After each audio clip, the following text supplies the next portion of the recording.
ዋው ናይ ልማዓንቲ ድማ ዝፍለ እዩ ተኣምረኛ ዝኾነ ውህድ ዓለም ዝመስከረሉ ጨጉርና ኣብ ሓፂር ግዜ ዘንውሕልናን ዘብዝሕልናን ጨጉርና ንዝረግፍ ንዝሳበር ድማ ፉትን መድሓኒት ሒዘልኩም መፅኘኹ ሰላምታይ ርሳኹን ሰላም ከመይ ቀንሕም ኩራትፋቴ ኣነ ሰላም እግዚአብሔር ይመስገን ብወገንኩም ሰላም ክትልይ ተስፋ ይገብር ከምቲ ልሙድ ንዓይ ዝጠቕመኒ ንዓኻትኩም ጠቃሚ ዝኾነ ሒዘልኩም መፅኘኹ ንስኻትኩም ድማ ሓደሽቲ ንዝኾንኩም ብሳብስክራይብ ተዩ ነባራት ድማ ብላይክ ተይ ኩራትፋተይ ብፍቓድኩም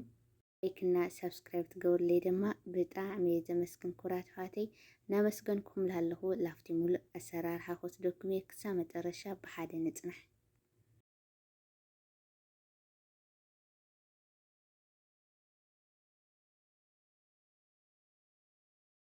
እዚ ሓደ ዓይነት ቃርበኝኹ ኩሉ ግዜ ኣብ ገዛና ዝርከብ ካብ ገዛና ዘይጠፍእ ልብዙሕ ዓይነት ይጠቕመና ለጥዕናና ለፀጉርና ከም ክሬም ሰሪሕና ከዓኒ ልገፅና ክንጥቀም ንኽእል ኢና። እሱ ካሊእ መዓልቲ ክመፀክን እየ ብኡ ለማዓንቲ ግን ልሳልሳይ ግዜ ንፀጉርና ኢና ክንሰርሕ ማለት እዩ ብዘይቲ መልክዕ ካልኣይ ከዓኒ ብማይ ከዓ ሰሪሕና ነርና ለማዓንቲ እውን ብውህድ ክንሰርሕ ኢና ማለት እዩ። ኣብዚ ኣባዕኸ ተጠቕመኝ ኢኹ ከም ጨጉርኽን ክትጥቀማ ትኽእላ ኢኽን 2 ማንካ 3 ማንካ ክትጥቀማ ትኽእላ ኢኽን ኣባዕኸይ ሩዝና ከዓ ድሓር ላወዝሑ ስለ ዝኸዱ ቁሩ ተጠቐምክን 2 ማንካ ክትጥቀማ ትኽእላ ኢኽን ማለት እዩ። ለውዚ ከዓኒ ኣራንሺና ቅንፍር ወሲኸሉኝ ኢኹ ኣራንሺና ቅንፍር ዝወሰኽሉ ምኽንያት ከዓኒ ኣባዕኸ ጨና ስለ ዘለዎ እቲ ጨንኡ ምእንታን ክሓድግ ማለት እዩ። ማይ ትኩስ ተጠቕመኝ ኢኹ የመን ኣይተኮሰን የመን ከዓኒ ኣይዝሓለን ማእኸለዋይ ተጠቕመኝ ኢኹ ከምዚ ገይረ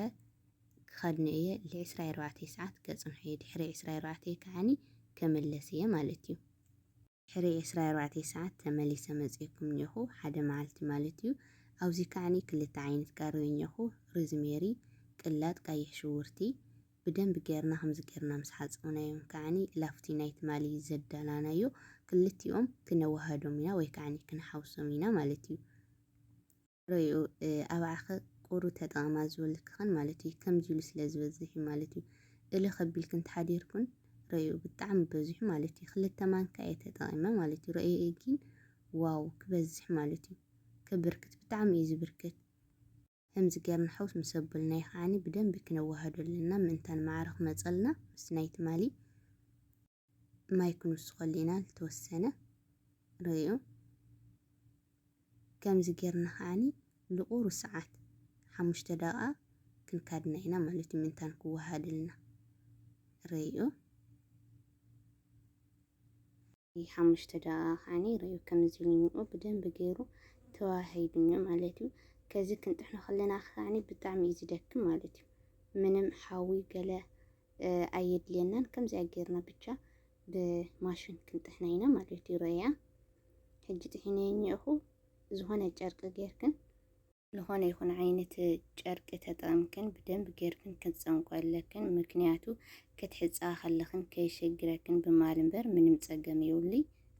ከምዚ ጌርና ምስ ኣዳለናዮ ከዓኒ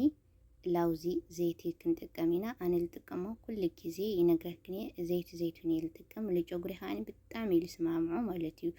ንስኻትኩን ግን ዘይቲ ዘይቱን ዝስማዕምዐክን እንተኾይኑ ንጨጉርክን ምንም ፀገም የብሉይ እንድሕር ዘይስማዕምዐክን ግን ብቲ ንስማዕምዐክን ንጨጉርክን ብኡ ክትጥቀማ ትኽእላ ኢኽን ማለት እዩ። ሕጂ ከዓኒ ላብ ጨጉሬና ጎርካ ክሪአክን እየ ሕጂ ከዓ ናብ ጨጉሬና ጎርካ ክሪአክን እየ ክሳብ መጨረሻ ግን ብሓደ ንፅናሕ ኣብ ማእኸሉ ናይ መቐደመ ሕቶ ኣለዎ ዝሓተትክናኒ ንኡ እውን ክምልሰልክን እዩ እዚ ቪድዮ እዚ ላውዚ ክምልሰክን ከለኹ ላውዚ ናይ ልማዓንቲ ፕሮግራም ግን ከምቲ መእተው ዝበልክኽን ብጣዕሚ ንፀጉርና ዘንውሕልናን ዘብዝሕልናን ንዝረግፍ ፀጉርና ልዝምዘ ፀጉርና ብጣዕሚ ፉትን መድሓኒት እዩ ማለት እዩ። ኩሉ ግዜ ህንዳውያን ኣባዕኸ ብጣዕሚ ይጥቀማሉ ንፀጉረን ከምቲ ንሪኦ ከዓኒ ብጣዕሚ ነዊሕን ብዙሕን ኩሉ ግዜ ከምቲ ናተን ፀጉሪ ንምነ ንፀጉርና እንድሕር ተጠቐምናሉ ግን ከምቲ ናያተን ፀጉሪ ብጣዕሚ ወዛማ ዝኾነ ፀጉሪ ዘይረግፍ ፀጉሪ ዝነውሕ ጨጉሪ ብእውነት أنا كم تحجي تري اللخن أيكون النير زغوري كل جزء يريكني بفوتو مالتيو تدعجاجا مكيو هنا كنبر بتعمي حاتيرنا وحدي نيرو كل جزء زغورهن اندهر تخانخن كنو زي نوح زغوري يلن زي بيت زغور خاني يلن عندنا زغورهن زراقفكن كعني ناتا يرقف نيرو قادم مالتيو اندام كراقف كله كل جزء نقرتني كاوكو موتي يزراقف نيرو مالتيو يدرق نيرو كل جزء صغري مكنخان مس جمركو جين بطعمي لا نوح اللين لا بزح اللين كيد مالتيو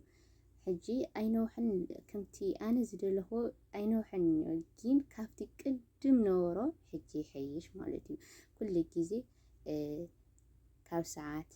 لما عنتي تحنات خوين بتات متلا ورحخ عني بقى لوطي لامصي خيد مبر بحدا جزء أي نوحن مالتيو نسخاتكم كاني كل جزء من جبرهن كان خاناتهم يمكن بتعمي جبرهن زنوحن زبزحن مالتي كم زيزول خدمة أو كومنتي حد تفطروا جبر أي نوحن قالت ولا نونو ولا تتفطروا عند حرصو إلكن كوينكن من أي نوحن مالتي أي بزحن كل جزء نكان خاناتهم ناجين بتعمي كونجو شغل زي نوحن زي بزحن يلن مالتي ناتي كل جزء تري خن بفت ملك بمدي خاني يمتلكني مالتي زي نوح شغل يلن زي بزح شغل يلن زي استخاخل شغل يلن بتشاخ نكني زدي مالتي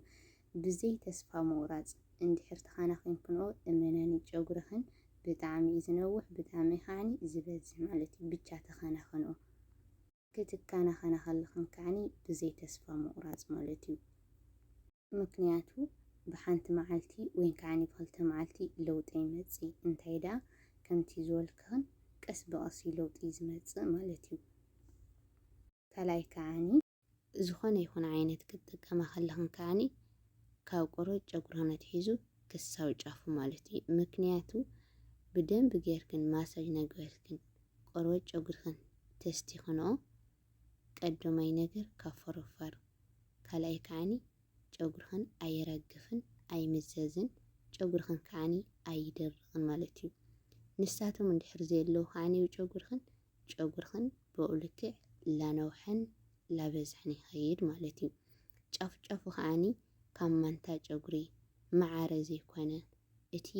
ማዓረ ዘይኮነ ማዓረ ናኾነ ይኸይድ እቲ ማንታ ጨጉር ካኒ ላተፈላለ ይኸይድ ማለት እዩ